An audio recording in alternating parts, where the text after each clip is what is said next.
we're going to do the other part of 1-4 on Monday. We're going to start with domain. So domain is what values can you plug in for x. So when I think about domain, that's what my brain says. My brain says the domain is what values you can plug in for x.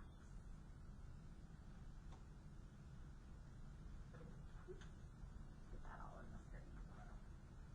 So sometimes all the values are on the table. And right now we're living in the world of real numbers. So we're not thinking about any of those imaginary numbers. So we're living in the real number world. So in the real number world, we're thinking, is anything for x off limits? So let's look at A. Can I plug anything I feel like in for x? What do you think? Is there anything that's off limits? No. So you can plug in anything you want. You can square any number. You can plug in and multiply it by 3, anything. Let's see how they want us to do it. Okay, looks like set notation. So we're going to write our answers in set notation. So our domain, we're not going to write ranges for these, only domain today. So my domain for this one is x such that x exists in the set of real numbers. So we can plug in anything, there's nothing off the table. Okay, look at part B. What can you not have in a fraction? What's bad? What's against the law? 6, wait. Don't tell me the number off the bat. What number would be bad to have, just in general, very general? 0. 0, and where? And the denominator. In the denominator. So we cannot have 0 in the denominator. So this is problematic because we can't have 0. So we have a restriction here because of that. So let's figure out what would make the denominator 0. And I know, Henry, you were already thinking ahead trying to figure out, okay, what is that number? So let's factor it. Let's start there. And let's figure out when it would be 0. And again, I don't care about the top, do I, in terms of the domain? Because I can plug in anything in the top. It's this bottom thing that's problematic. It's the denominator. Okay, let's factor. X times x is x squared. Ooh, careful. This one's trickier than it seems. What do I need? What are my magic numbers?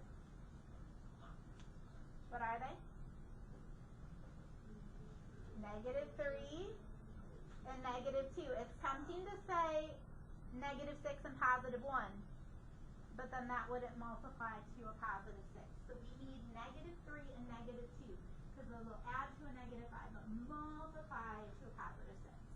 Now we're going to use something called the zero product property. You've probably used it a lot. You might not have known its name. What the zero product property says is if you have two things that are being multiplied together and they equal 0, one of the things must have been 0. So either thing 1 was 0, I kind of end up sounding like Dr. Seuss. So either thing 1 was 0 or thing 2 was 0. What would make thing 1 0? What x value? 3. What would make thing 2 0? What x value? 2. Now, I'm writing the values as x equals 3 as what would make it 0. But when I go back and think about the domain, what are those two values? Are we allowed to use them or are they off limits? Off limits. So, x such that, here's how we're going to write it. X cannot equal 3 or 2. And honestly, I don't love that for me. I'm going to write it in numerical order. Sorry, perfectionist. I'm not going to mark you wrong if you write it the other way. I couldn't handle that because that's not how we did it. Anyway, think about all the things x could be. Could x be 1? Yep. Could x be -10? Yep. Do you want to spend the rest of your life writing out the infinitely many things that x could be? No. Is it easier to say the two things x cannot be and move on?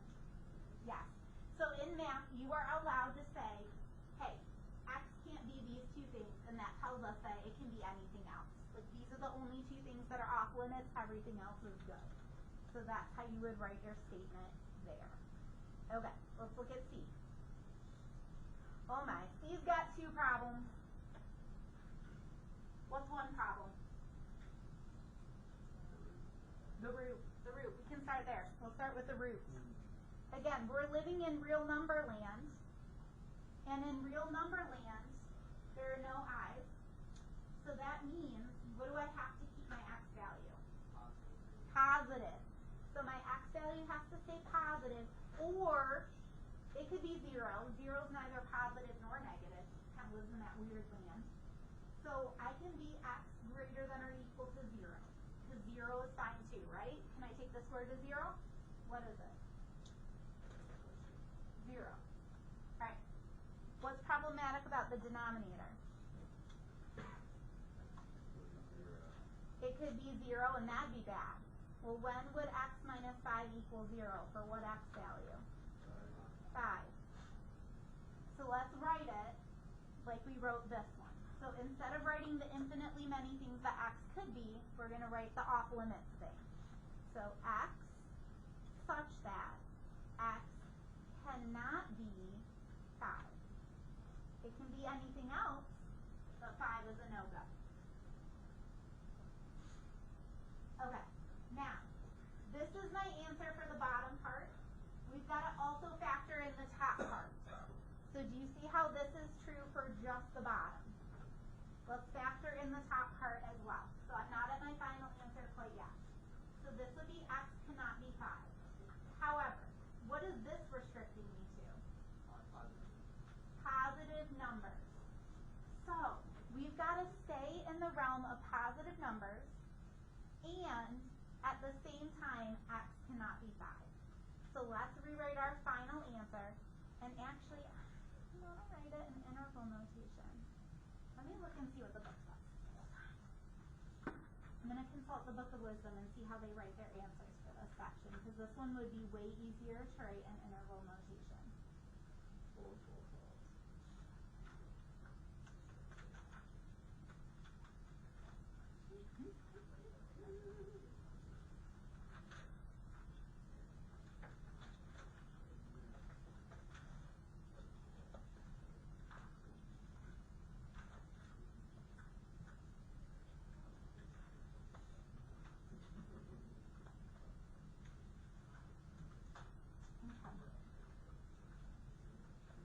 Nope, they've got everything in set notation. Okay, I'm going to keep it in set notation.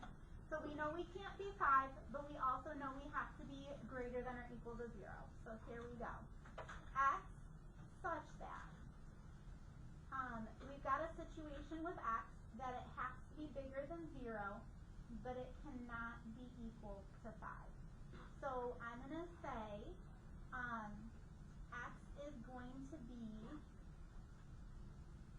be greater than or equal to 0, but x also has to be what? Less than 5. Oops, I didn't leave much room. Maybe I should have done it the other way. Okay. So do you see how it's okay for x to live in between 0 and 5? Do we agree that's alright? Okay. And on top of that, can x be greater than 5? Yes. And then that would be my whole thing. So I need both of those statements. So this statement is from the denominator telling me it can't be 5. And do you see how I put it off limits by saying it couldn't be equal? So this is saying x can be in between 0 and 5, and then x can be bigger than 5. But nowhere up there does it say x can be 5. So that helps me do this part of excluding 5. And then it also takes care of this where we can be anything bigger than or equal to 0. So we need to account for both the issues that are up there. Does that make sense? Here's why let me show you how it looks in interval notation because I like it a little bit better. Do you see how it can be equal to 0? Okay, so it can be equal to 0. So I would say 0 to 5. Can it be 5? No. Parentheses. In union with, it can't be 5, but then it can be anything bigger than 5. You see why I like that notation a little bit better? Also, I wish I had put the 5 on this side. I could go back in time. So you could write this a different way, right? You could have the 5 on this side and have your sign facing the other way and the 0 over here. Did the book give it to you in interval notation? Oh, and it is not equal to 5. Oh, I'm surprised it did that because that's not what it did in the answer key. Okay, so in the answer key, this is how the answer looks. That's why I peeked in there really quick because I wanted to make sure I gave you something matching. But in the book and the notes, here's how they wrote it. So let me even give you a third way. You ready for a third way? The third way is your book also had x such that x is greater than or equal to 0, and do they have a comma or an and? No, it's just and then x. Okay, and x cannot equal 5. So the book had this, but again, that's not how they had it in the answer key in the Book of Wisdom. So, I would honestly be fine with any of these 3 answers. Again, this one's my favorite because it's the most visual for me to see that, like, we're going from 0 to infinity, but 5 is off limits. So I think this one is probably my favorite, but I would mark any of those 3 correct. Again, this is the type of answer that I looked at and is in the back of the book. This is if you did interval notation, which honestly makes more sense to me. So I'm fine if you do interval notation for this one. It wouldn't work super well for this one. It'd be fine for that one though. And then I'm fine with this one too because they have another spot where they did it that way. So I'm fine with any of those. They would all get full credit. Sound good? So you take whichever one is the most meaningful to you and that's stick with that one. Good? Okay. Let's continue on. So that's domain. So this whole section is about rational expressions. Rational, you hear the word ratio, and we've talked about rational numbers, so that's when you can write things as fractions. So we're going to be talking about fractions. Alright, we're going to skip the next couple pages. See how I put big X's on them? We're going to skip all those. I want you to go to here, where it says avoiding common errors.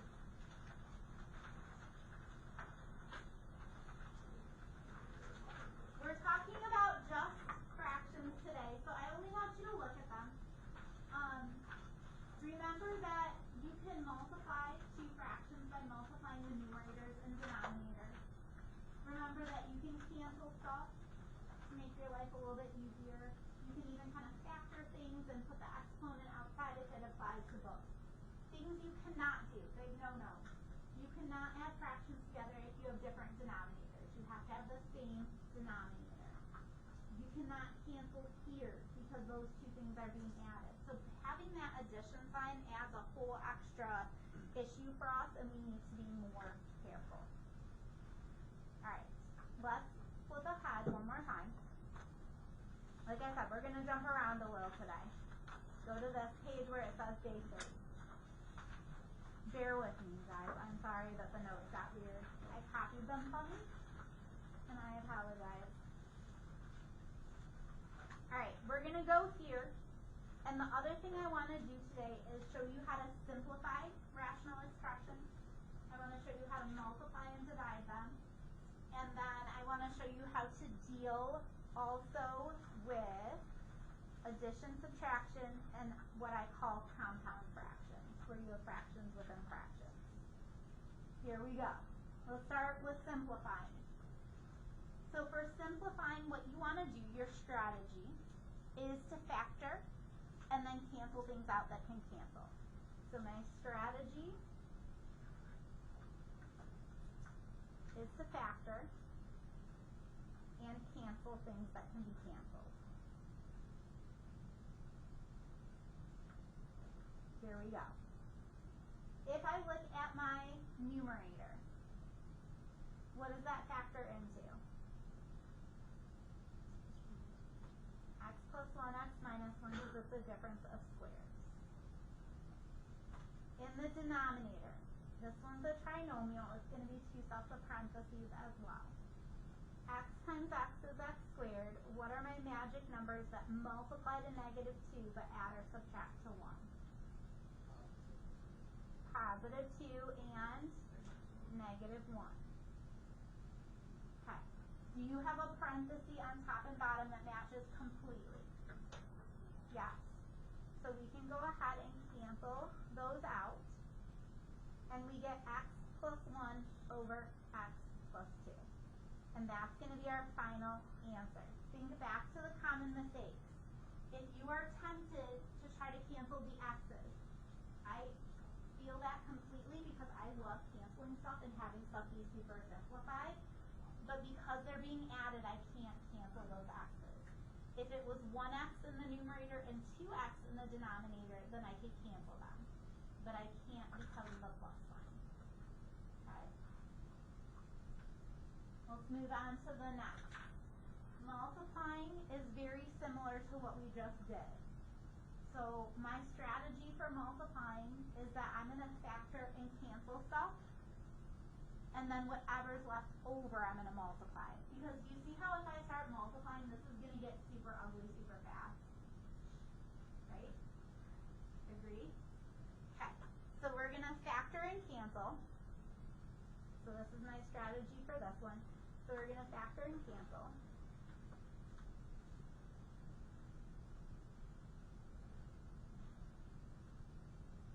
Why am I having a moment with EL? Is it EL or LE, people? DANC is out. It is. It looked weird when I wrote it last time. Okay. You ever have those moments where you wrote a word that you wrote a million times and you're like, wait a second. Okay, sorry, I was just having that moment. So our strategy is factor and cancel and multiply what's left over. So there's an and for this one. There are 2 ands really. So let's use that strategy. Let's start by factoring this top part of the one on the left. So the numerator of the one on the left. That's a trinomial. X times x is x squared. What are my magic numbers that multiply to negative 3 but add to 2? Minus 1 and plus 3. Perfect. And again, remember our commutative property says that these two could be flipped and we would still be okay. So if you put the plus 3 first and the minus 1 second, that's alright. In the bottom, x times x is x squared. What multiplies to 16 but adds to 8? 4s. We need some 4s. Okay. Times. This one, there's not much I can do, but there's something. What can I do? 3. Pull out a 3. Always look for those. Those are kind of sneaky because at first glance it's like, oh, nothing I can do there. But there is. And then in the bottom, I'm going to put this in a parenthesis as x minus 1. Okay, let's cancel. What can I cancel? X minus 1. What else? Plus 4. X plus 4. Now, it has to be a 1-for-1 situation. Do you see how there are 2 of them down here? I can't just cancel all of them. I can cancel 1 from the bottom with 1 from the top. So I can only cancel 1 of them. It doesn't matter which one, but I can only cancel 1. Do you see how that got rid of a lot of stuff and made my life easier? Now I'm going to multiply. And I don't even care for these if you multiply them out. You can leave your answer like this, and then the x plus 4 in the bottom. Or, if you want to multiply it out, 3x plus 9 over x plus 4. I'm fine with either of those answers. Kind of like the front where different things were okay. Either of those things are okay. I will always let you know if something's not okay and that I would mark it wrong. Okay, I'm not going to surprise you on a quiz or a test and that's where you're going to figure out, like, oh darn, that was wrong. Alright, next one. I'm going to use this same strategy. I'm going to factor, cancel, multiply. But before I can do that, what do I have to do? Because it's division. Flip.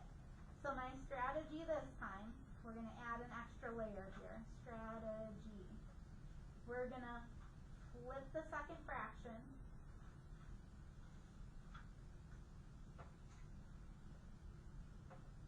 And then factor, cancel, and multiply.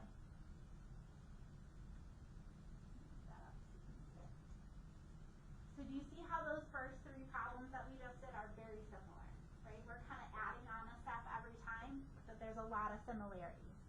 I'm going to leave the first fraction alone. X minus 4. Actually, let's factor while we're at it. Let's try to do two things at once. I think we've got this.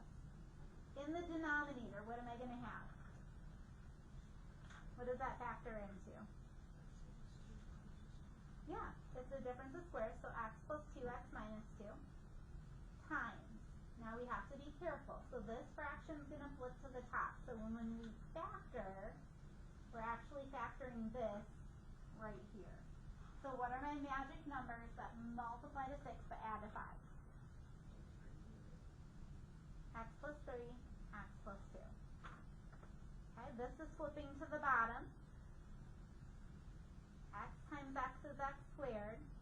What multiplies to negative 4 but adds or subtracts to negative 3?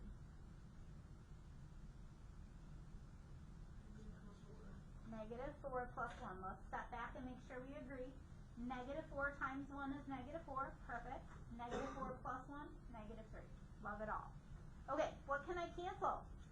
Cancel o'clock. And the x plus 2's. Okay, in the top I have an x plus 3. In the bottom, again, you don't need to multiply this back out. Your textbook, these I do remember from last year. Don't have to look this one up. These, your textbook will leave like this. It will not multiply it back out. Could you multiply it? Sure. Do you need to? No. So you could also have x plus 3 over x squared, let's see, minus x minus 2. So you could have this or this, I don't care which. This is how your answers are going to look when I put the Book of Wisdom up on Monday. How are we doing? Have I lost anybody yet? Okay, flip when you're ready. So again, we're going through this kind of quick. Like typically this would be like, here's a lesson, and then a different day is a lesson on multiplication, right? And then a different day is division.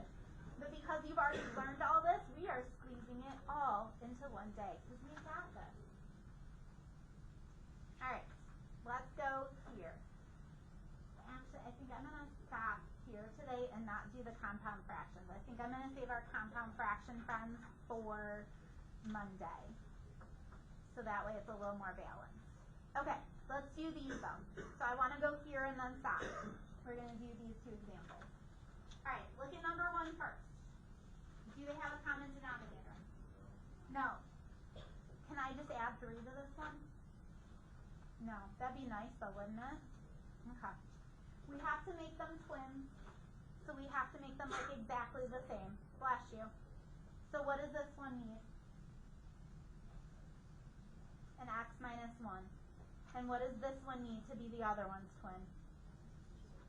An x plus 2. Now, I know oftentimes when we see parentheses like that, like we have been programmed as little math robots that we've got to FOIL everything out. It's never going to help you to FOIL. So don't FOIL the denominator, because sometimes something can cancel. It's always best to leave the denominator unfoiled out. Now, if I multiply this to the bottom, because that's what it needed, what do I also have to do to the top? Multiply. And if I multiply this to the bottom, I also have to multiply it to the top. Here we go. We're not multiplying the bottom. It doesn't matter which one you write first, which one you write second, your choice, because of the commutative property. The top we need to be careful of. You see how we've got a 3 and it's being multiplied to that whole parenthesis? So I need to distribute, yes? So I'm going to get 3x plus 6. And then what's nice is that there's a plus sign here, so this is going to be not too shabby. X squared minus 1x.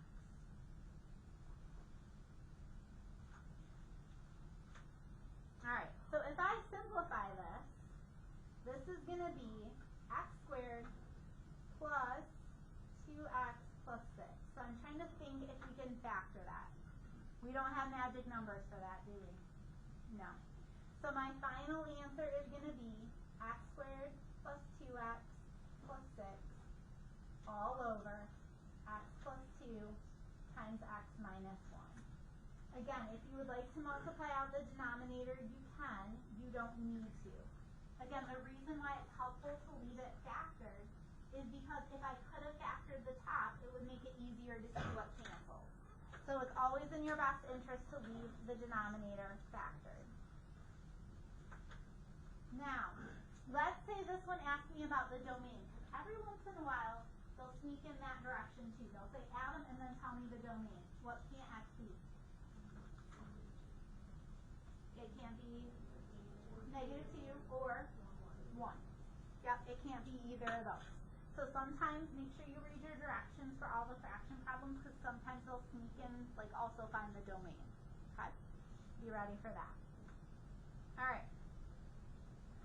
Number 2, there are multiple issues here. Let's remember that this is really x plus 1 times x plus 2. Like I'm going to write it out like literally what it is. What could this one factor into?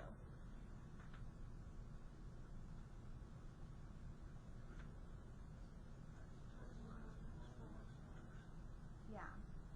Okay. So again, we're having a twins moment. We need them to be twins. What would this one need and what would this one need to pick up to make them a twin? They each need a set of parentheses. How about the first one? Yeah, it needs one more x plus 1, and then this one's going to need an x minus 1. If I multiply it to the bottom, I have to multiply it to the top in both cases. I'm going to go straight to my big fraction. Remember, as soon as you have a common denominator, you can condense everything. So in the bottom, I have an x plus 1. I have 2 of them. And I also have an x minus 1. That's as much as I'm going to simplify the denominator. Let's figure out the numerator. I have this 1 that needs to get distributed. Well, good news, it's easy to distribute 1, right? X plus 1. Be careful. Do you see how this is a minus 2? So distribute the -2 to both things. -2x plus 2. So in the top, I'm going to get a -x plus 3.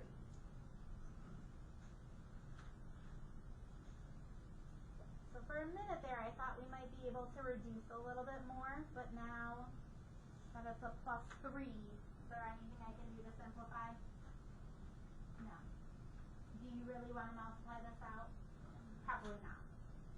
If you feel compelled and you're like, no, I really feel like that is a part of my journey today, Ms. Bessel, I want to multiply. Go for it. You do not need to. And again, watch out for the domain questions. If they come back and say, hey, what's the domain? You would say it can't be -1 or +1. So again, let me go back really quick. I just want to say one more thing and then I'll tell you what your homework is. But I'm going to have to relook at it to make sure I didn't give you any compound fractions. So I want to do those Monday. For these, again, I don't mind if you write them in the interval notation. I don't mind if you write it like this or like this. If you want to write this one in interval notation, remember that'd be -∞ to +∞, so that's an easy one to also write in interval notation. So I'd be fine with either here as well. For this one, because it can't be 2 and 3, we would have a little bit more to write. We would say -∞ to 2, but it can't be 2. In union with 2 to 3. In union with 3 to infinity. So these are an either or situation. Again, you can write this one or this one. You can write this one or this one. And your book kind of interchanges back and forth, so I'm fine with you interchanging back and forth as well. So again, either of these are fine, either of these are fine. Alright. Let me look really quick and make sure, let me check the last couple of the homework questions. Hold please. Alright, so your homework's going to be on page 41 and 42, so that's for sure. Most of the problems are for sure back there, except I want to double check the last one or two here.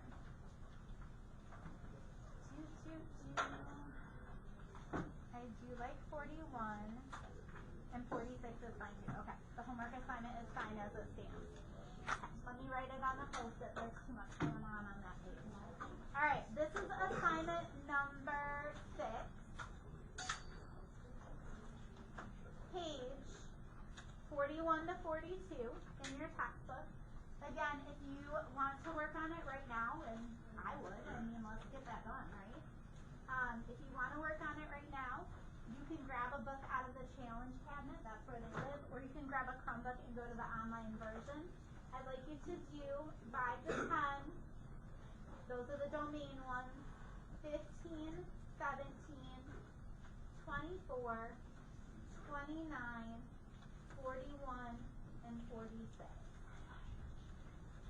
Okay, and you've got about 20 minutes because we didn't have extra bonus stuff to do. So let's see how much homework we can get finished. Remember that when you have homework time,